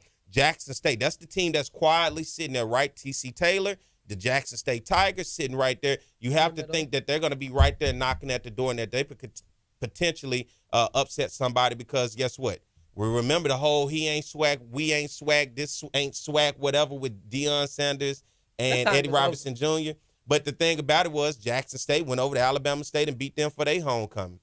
Alabama State then had to go to Jackson, Mississippi last year, and Jackson said, you know what, I'll schedule you for our homecoming. And it was interesting because Alabama State went on the road and beat Jackson State. Jackson State dealt with a lot of turnovers that day, fumbles, just could not quite seem to keep the ball in their possession. Jackson State last year with the number one offense in the conference, averaging 389 yards a game, with Alabama A&M right there at the third at 374. When you talk about on the other side of defense, Florida A&M and Alabama State both coming out of the East. FAMU only giving up 261 yards a game. Alabama State giving up 281 yards a game last year. Then you're talking about rushing teams, right? Jackson State leading the way out of the SWAC East, the third best team in the conference last year, rushing for an average of 161 yards a game. Florida A&M rush defense last year was pretty stout, only giving up 95 rushing yards a game. That has to mean something. And then you look at the passing side, Florida A&M, of course, Jeremy Musa no longer there. They led the way with passing per game, 236 passing yards a game last year, with Jackson State and Alabama A&M right there behind them. Jackson State averaging 227 yards a game, with Alabama A&M averaging 221 yards a game. Alabama State, once again, along with FAMU on the pass defense, Florida A&M only giving up 165 passing yards last year, along with Alabama State only giving up 181 passing yards. Both teams tough. It sounded like the best defenses last year when you look at it overall was Florida A&M, Alabama State. Eddie Robinson Jr. brings in transfer Andrew Body coming over from Texas Southern. He is a guy that showed a lot of promise, right, but just never could fully get his feet wet at Texas Southern, dealt with the injury bug, and now you bring him over to Alabama State, who's similar to Morgan State, as I talked about, coming out of the MEAC, built on defense, right? Can defensively be a tough team, a tough outing. Southern learned that in game one last year, but then now can they find it with offense? They have had quarterbacks, including Miles Crowley, who was there now at Grambling State. They have had quarterbacks come in and out of that program, but just been hard to find consistency. And I'm talking about highly touted quarterbacks. Two coming from out of Texas, one homegrown right there in Alabama. And can they get it done? And that's going to be the thing. But the voters seem to think that now James Cozy is the head coach at Florida A&M, that Willie Simmons, because he left, I got to think that, you know, the guy who's calling your offensive plays, the mastermind behind getting Florida A&M back into relevancy, he's now since gone on to Duke University to be the running backs coach over at Duke football. And then you bring in James Cozy.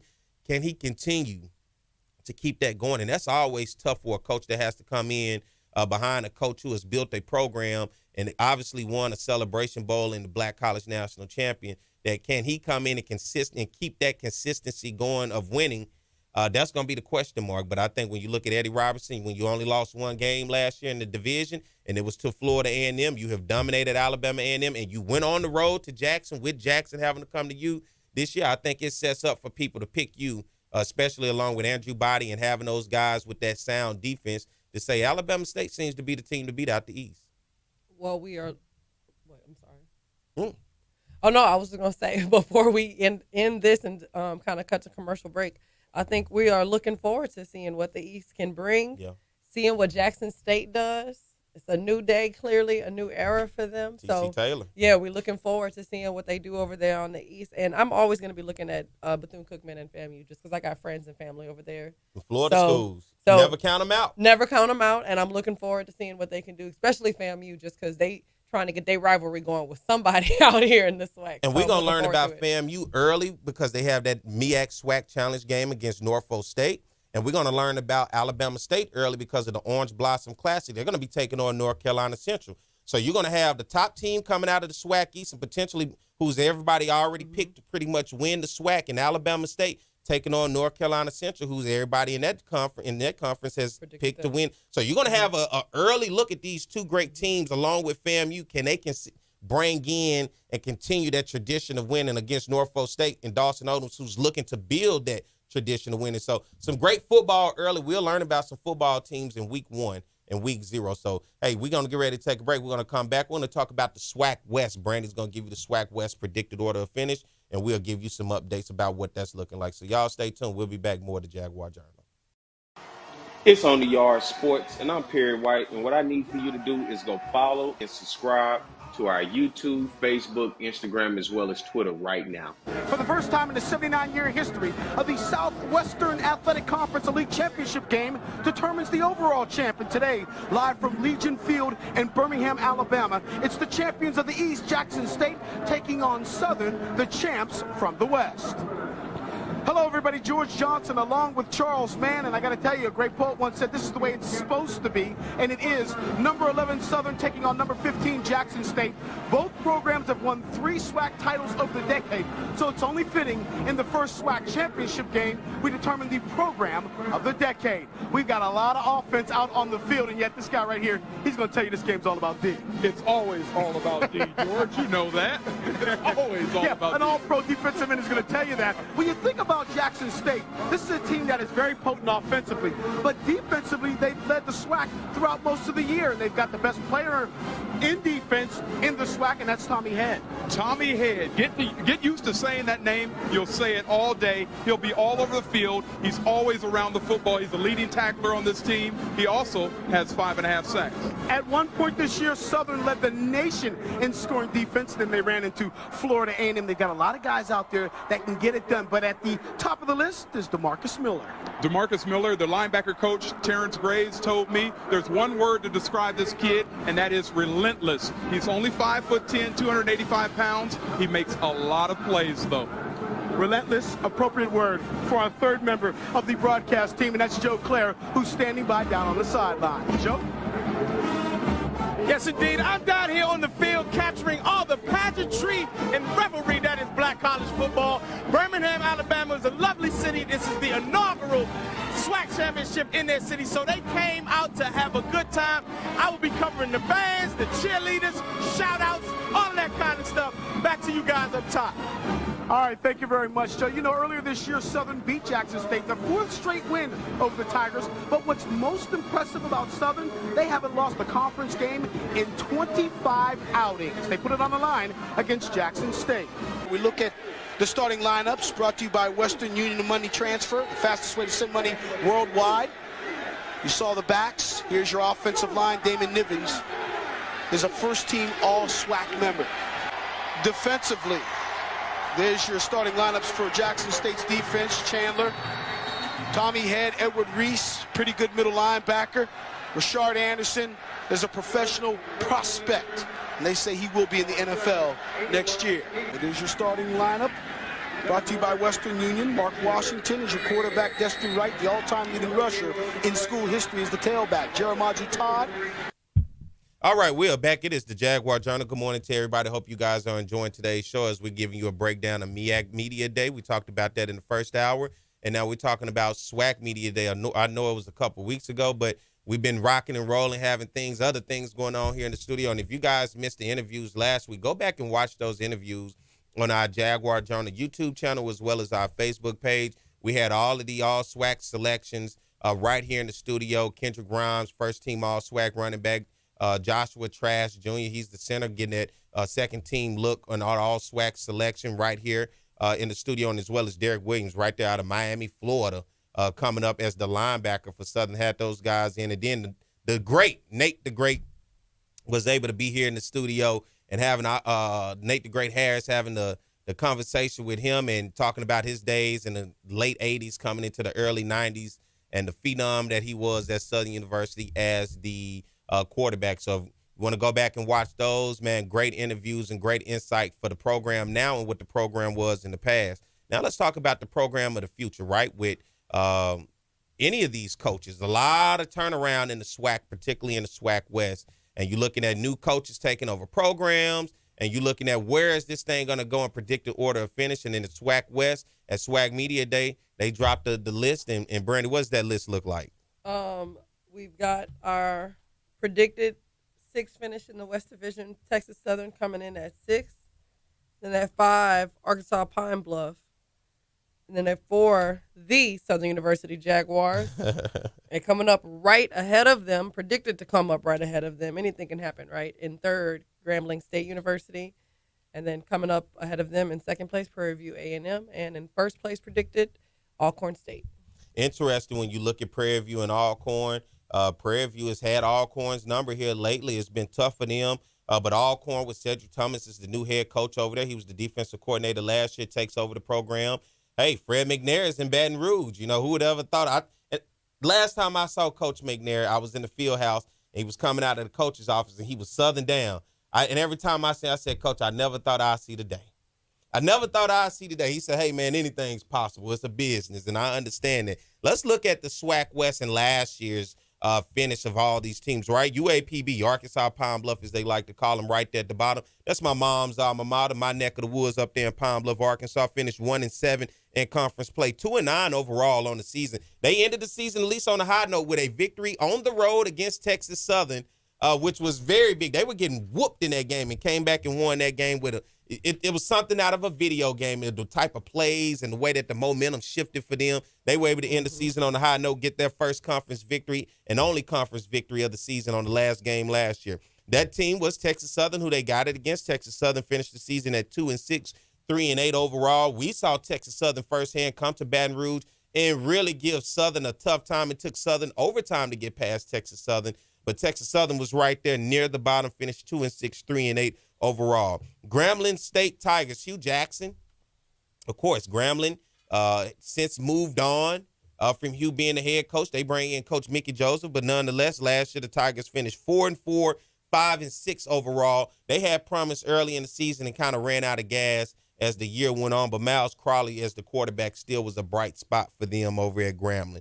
At the 3rd spot, the Jaguars of Southern University, 5-3 in conference play, 6-5. Subpar season, to say the least, for Southern. I mean, when you look at the games and you look at what Southern did, and even with that 6-5 season, Southern played pretty much an all SWAC schedule, even with 2 non-conference games against SWAC opponents coming out of the East, with Alabama State and Jackson State, and falling short in those games, as well as losing to Prairie View and getting whooped up on by Alcorn on the road. Really put in a circle of, I think, for Coach Roman Banks to have to take a hard look at the program and say, hey, I may have to move on, because the fan base right now, and Chris called in a lot last year, we understand was not happy with what they were watching with a Coach Eric Dooley football team and what the offense was looking like being led by Harold Blood Jr. We move on. Prairie View and Alcorn State, both teams finished the conference play at 6-2. Prairie View got the nod because Prairie View beat Alcorn. Alcorn had this thing locked up. Guess what they did? They just went on the road and got blew out by Texas Southern and just pretty much blew their shot at the SWAC championship. That's what they did. And then Prairie View went on and won their last game of the season against Alabama State and punched their ticket into the SWAC championship as they took on Florida A&M last year on the road in Tallahassee. So Alcorn and Prairie View both right there as the 2 teams. And I think, once again, when you look at that SWAC order, predicted order of finish, you see that's why. These 2 teams neck and neck right there. Alcorn had it losing on the road to Texas Southern. Prairie View closed things out at the right time in order to get it. Are you surprised to see Southern that far down on the list near the bottom? No. That's why they made changes. So now it's not even necessarily fair to say that that's for sure where we're going to come in, because it's going to be a whole new era over on the Bluff. It is a whole new era. You look at Southern last year, they were 6th in scoring in the conference last year, averaging 23 points a game. Grambling led the SWAC West in scoring last year, averaging 28 points a game. And then you look over on the defensive side of the ball, Southern had the best defense coming out of the SWAC West last year, only giving up an average of 20 points a game. Then Alcorn was right there behind them in the 4th spot. This was both the 3rd and the 4th scoring defenses in the conference. Alcorn with 22 points a game as they gave up. Then you look at the SWAC totals, right? Let's look at the offensive side of the ball. The best team on the offense on the SWAC West side was Grambling State, of course, averaging 375 points a game. The next best team was Texas Southern coming out of the West. They were at the 5th spot, averaging 372 372 yards a game. Then on the defensive side of the ball, Southern had the best defense coming out of the SWAC West. The defense was pretty much taken over by SWAC East teams, with Florida A&M and Alabama State and Jackson State being 1 through 4. Southern fell into that 3rd spot, giving up 327 points a game. Alcorn State right there in that 5th spot, giving up 339 points a game. Let's go over and look at the best rushing team. Texas Southern was the best rushing team in the conference last year. And, of course, coming out of the SWAC West, you had Texas Southern and Grambling. Both teams could run the ball. Texas Southern averaging 190 rushing yards a game, with Grambling State right there behind them at 162. We have been used to seeing Southern being able to be a good run team. For a while, they said if you want to know how to run the ball, you watch what Southern did. Southern last year was not a good rushing team. Near the bottom, 10th in the conference in rushing, only averaging 111 yards of rushing yards in a game. And then you look on the defensive side, we talk about rush defense. Southern's rush defense, one of the best in the conference. 3rd, only giving up 131 rushing yards a game, with Alcorn once again behind them at 140. Prairie View right behind them at 141. So those 3, Southern, Alcorn, and Prairie View, both had the best rush defenses coming out of the SWAC West last year, and were in the top 5 when you look at it, the overall in the conference. And then pass defense, right? Southern was 4th in the conference, giving up an average of 215 yards passing, with Grambling right there behind them, giving up 213 in the conference. Overall, you look at defense, Grambling's pass defense last year, one of the best in the conference. 2nd, actually, only giving up 181 passing yards on the season per game as an average. When you look at overall, new coaches, you got Lonzo Hamilton coming in his 2nd year up at UAPB. You have a new coach at Texas Southern. You have Bubba McDowell, who's steering the ship quite well, I think, for a lot of people since Eric Dooley has left Prairie View. Then you got Terrence Graves at Southern University with the coaching staff that he has built around him. And then you got Mickey Joseph. And then you look at Grambling State. Not only do you have him who knows the recruiting landscape of Louisiana very well, of course, having previous stops at LSU, but then you look at who's the coordinators. 2 former Southern head coaches. Jason Rollins is now leading his defense, and then Eric Dooley is leading his offense. What do you think about, first, with Grambling, having these 2 former guys, Southern guys, now in the program? Are you sold with them in those lower capacities, or do you think they'll have a better shot than what they did in terms of leading Southern's program? We shall see. There you go. I really think that's why you make coaching changes, right? Yeah. So even this predicted list, anything can happen because of all of the changes that have happened behind the scenes. So, it is yet to be seen. As I said a little while ago, it's performance-based. So if you're having that opportunity to potentially turn it around, if that's what you were brought there before, well, now is your time to perform and prove it. It is that time to perform and prove. I think a lot of people like when you listen to Alonzo Hampton up at UAPB, they say if he's in the interview, he says all the right things, right? But then it's like once you hire him, what does that job performance look like? It's all about performance. So you can be based. great. You can be great in interviews. You can be not great in interviews. We've complained about that on this show about being too clammy. You're not sharing enough information with the public, with the people, with the media. Year. But if you're getting out there and performing, that's really what it's all about. You let your gameplay speak for you. You let your gameplay speak for you. And I think that's what's going to be the big thing at Alcorn, right, with Coach Cedric Thomas. He was the former head coach when he had an opportunity up at UAPB. And he left UAPB, went to Southern Miss to become a defensive back coach, then worked his way back through the Mississippi Community College, and then he ended up back at Alcorn State as the defensive coordinator. And now because of the whole situation with Fred McNair leaving Alcorn, now the tight ends coach at Southern University, you have now Cedric Thomas in his 2nd stint as a coach in this conference to now lead Alcorn State. And he seems to be very happy in terms of what he wants to do and the tradition that he wants to build off of up there at Alcorn. And Southern knows so well we have trauma when it comes to mention the name Alcorn when it comes to football, because right when you think we got something going for ourselves, Alcorn always come knocking at the door like, hey, it's me, the big bad Braves, right? They knock all the Sonic coins out of us every time, don't they? Yeah. It just deflates you. But Alcorn, that team right there to beat coming out of SWAC West, I'm interested to see can Coach Cedric Thomas make that happen with Prairie View and Bubba McDowell right there behind him, Mickey Joseph in the 3rd place. And then you talk about Terrence Graves. No respect, it seems, for the Jaguars. So, and maybe that's good. Low profile, under the radar, and kind of work your way up. But this year, I think it's a league of Miles Crowley seems to be the quarterback of the SWAC West. Everybody else is going to try to be reloading and find who's going to be their signal caller. So this is going to be interesting. The SWAC for me this year, I don't care about none of the hype. It feel like it's just going to be one of those down years. It's too many first-year head coaches and second-year coaches trying to get programs together. I just simply don't think that the programs are quite where we want to see with that type. It's going to be a knockout game. I think it's anybody's game any given weekend this year. Does not seem to be that true, just dominant fashion team. And I know as much hype as everybody want to put into Alabama State and Eddie Robertson Jr., what he's doing, I just don't see this being a good year in the conference. It'll be a good year because of the competition level of everybody trying to build their culture and their programs. But just overall, for me, it's just not one of them, I think, one of our better years that we're going to see in the conference. So, and I think it's wide open for anybody at any given time to get it this year. So let's get ready to take a break. We'll come back on the other side, get ready to close things out. Stay tuned. More to Jaguar Journal.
Watching the Southern University Human Jukebox. Click here to watch more videos, and don't forget to like, comment, subscribe, and share.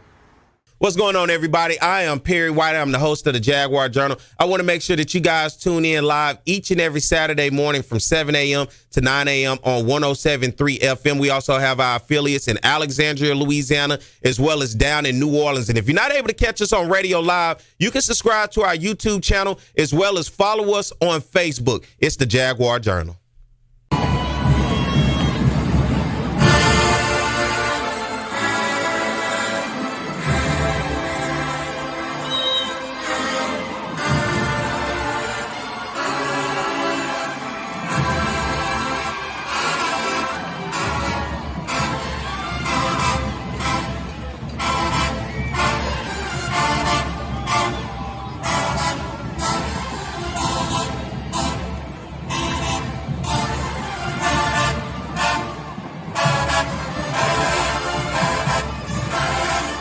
All right, we are back here. It is the Jaguar Journal. Brandi B. Harris. Good morning. Terry White. Let's go to the phone lines. We got Chuck on the line. Good morning, Chuck.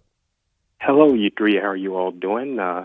Sister Harris, great to have you back. I'm glad you're doing fine. Hanging in there with my Catronata friend, like I said, by way of Haiti and Montreal, Canada.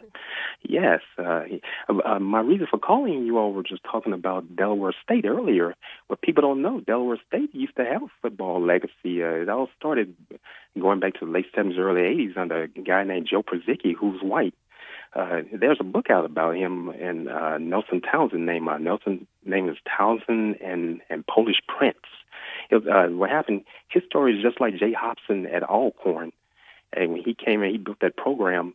and he's getting the program together. And one of the guys who was on his staff was Bill Kolek. They were teammates at the University of Delaware. And when Przicki got the wheels into motion, Bill Kolek took over, and Delaware State became a powerhouse under Coach Kolek from the 80s and 90s. I watched Delaware State play in person. My parents and I went to that game in Shreveport in 1986. They played Southern during that time. That's one of those Southern nights. I don't want to talk about that one. I'm going to tell you, Delaware State was tough during that time. They played against a guy named, before the end, in 85, at Baton Rouge, they played against a guy that played in the San Francisco 49ers named John Taylor. He was on that Delaware State team. And by the way, after Kolek came a guy named Al Lavin. Lavin has passed on. He was there at late 90s, early 2000. He had a good team as well, and they made the playoffs. They lost to Delaware in the playoffs. But you know what? Coach Kolek is still living. He still lives in Delaware, and it's a shame that he's not in the Black College Football nor the College Football Hall of Fame. That guy was a great coach. I can tell you all about it. I'm old enough to remember. I was a child. I was in elementary school during the time watching Delaware State. Well, thank you, Chuck, for calling in, man, giving us some of that history about Delaware State, man. Delaware a long way from down here in the South, so thank you for giving us some of that information, man. All right, that was just a change of the college football landscape, and that's what's happening now, and I'm going to land on that one. Thank you. Thank you so much, Chuck. All right, you all take care. All right. It's interesting, as we talked about the MEAC, we did the predicted order of finish. You gave out all of the preseason accolades, right, from all team and predicted order of finish and who's going to be on these conferences, conference teams, who's going to be players of the years. Then it comes down at the end of the year. The big question is going to always be who's better. Is it the MEAC or is it the SWAC? Last year, the SWAC was able to get the victory in the Celebration Bowl. This year, we're going to see the MEAC and the SWAC battle it out in the MEAC SWAC Challenge with Florida A&M versus versus Norfolk State. That's going to be Dawson Odoms taking on Coach Colsey, who's taking over the Florida A&M program. And then we're going to also see it in the Orange Blossom Classic down in Miami, Florida, with North Carolina Central. Trey Oliver, former defensive coordinator at Southern, is taking his team, who won the Black College National Championship 2 years ago and was knocking on the door of another one last year, taking on Alabama State, who is going to come in with Eddie Robertson Jr., with Andrew Body taking over as the quarterback position, a stout defense. We're going to learn early on who's better, the SWAC or the MEAC, early on in the season when you look at these matchups in Atlanta and in Miami, and I think that's going to be interesting. Well, I'm looking forward to football season in general, to be honest. We're going to find out Southern quick, fast, and hurry, too, as we travel right down the road over to Lake Charles, Louisiana, to take on McNeese. That's right. Southern has never beaten McNeese in football. Now you have to look at this program. McNeese is coming into a rebuilder, so to say, with their program. Are we traveling? People, you think? We know Jaguars travel, but are people going to be traveling to Lake Charles for this one? Yeah, I think everybody's going to be curious to see what Southern is going to look. This is an interesting game. This is a game for me that I really think, and Coach, if you're listening to the entire staff, this is going to be the one either the fans are going to be with you for the rest of the season if you get that game, if you can win that, or if you lose it, it's going to be wishy-washy. We'll see. And I'm telling you, the fans going to get because right after that, they do get to come home. Yeah, playing Savannah State at home in the Pete Richardson Classic. If you can go beat McNeese and do something we have not done, and first of all, we never beat McNeese, but it has been a long time since we beaten another team in the state not named Grambling State, right? We're talking about going all the way back maybe into the 90s in the Pete Richardson days. This is something you want to do. This is something you have to do for the program. And considering the experience of the coaching staff, considering just this program as a whole, this is one you want to get done. You want to go be able to beat a team who you recruit against, who is in your footprint and on the FCS level in the Southland Conference. You want to go get that Let me tell you something. If the first 3-4 games are not productive, it's going to be a long rest of the season. And Southern fans can get November's going to be so far away. So far away. And you got Jackson in September. So I think if you can go ahead and get McNeese and then you take care of Savannah State, which is what we're paying them for. Right. We're paying them to go ahead and get up out of here with your check in with that L. If you can come out of there starting the season 2-0, you working with something. As they say, you're working with some hot grease here. For sure. You got to get that McNeese game. You have to get that McNeese game. If Coach Terrence Graves and that program really want to drag in the fan base the way that they want, this is what we couldn't get under Eric Dooley. They wanted to give Eric Dooley that opportunity to bring in the fan. He just never won a marquee game. Right. There was no marquee game that Southern won to be able to truly bring in the fan base. You lose to Jackson State twice in 1 year, the regular season and in the SWAC championship. You have issues with communicating to the public and the media. And then last year, you look at this team, you go on the road, it seemed like right when you were starting to get everybody, you go get whooped at Alcorn. Mm-hmm. Everybody kind of jumped off the train, and then you let Prairie View come in. So that McNeese game matters. Right. That is the one, if you want this fan, if you want to see the ticket sales go up, if you want the program to really get the support, you got to get this one. And so I'm just saying that to the coaching staff. If you want to know, hey, my ears to the streets. I am of the streets when we talk about the Jaguar Nation. I'm out here in it. There's a different world coming out of that field house compared to out here. And, of course, when you're a coach, everybody going to, hey, coach, it sounds good when they in front of you. Don't nobody ever tell a coach about themselves in front of them, right? It's always, hey, coach, you're doing a great. As soon as you walk out, man, what the hell was he doing last week?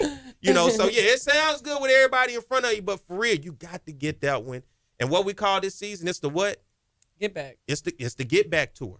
So hope you guys have enjoyed today's show. Who's better, the MEAC or the SWAC? Last year, the SWAC seemed to be better. We're going to find out early with that Florida A&M and Norfolk game, and then North Carolina Central and Alabama State. Southern has a tough one, non-conference on the road against McNeese over in Lake Charles. And everybody else, man, across the conference, man, and the MEAC and the SWAC. Hey, the MEAC typically schedules harder and tougher because there's only a 6-team league compared to a 12-team league as the SWAC. But, you know, we're going to find out quick, fast, in a hurry. Brandi, thank you for doing everything that you do with us and continuously showing up and being that beacon for the women in media. I love the fact of what you're able to do. And you're getting better in this sports thing. Okay. Are you getting better in this sports thing? Now soon you'll be talking about RPO offenses and 4-2-5 defenses and all that stuff. So. Okay. Well, we're looking forward to football season right around the corner, August 31st. Can't get here fast enough. We're looking forward to it. Yeah, I hope you guys be sure to go subscribe to our YouTube channel. Be sure to go follow us on our Facebook. I've been on that NCAA. I'm part of that wave. If y'all out there, free smoke for anybody. P White 2410, add me, all right? Free smoke for you. Find out quick about me, all right? Mike, you on there too? You playing that NCAA? I'll get yours before we leave. So thank everybody out there for tuning in, man. As always, we love you guys. We appreciate you. And if we can, we'll see you next week at the same time in the same place. Because always, it's the Jaguar Journal.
What's going on, everybody? I am Perry White. I'm the host of the Jaguar Journal. I want to make sure that you guys tune in live each and every Saturday morning from 7 a.m. to 9 a.m. on 107.3 FM. We also have our affiliates in Alexandria, Louisiana, as well as down in New Orleans. And if you're not able to catch us on radio live, you can subscribe to our YouTube channel as well as follow us on Facebook. It's the Jaguar Journal.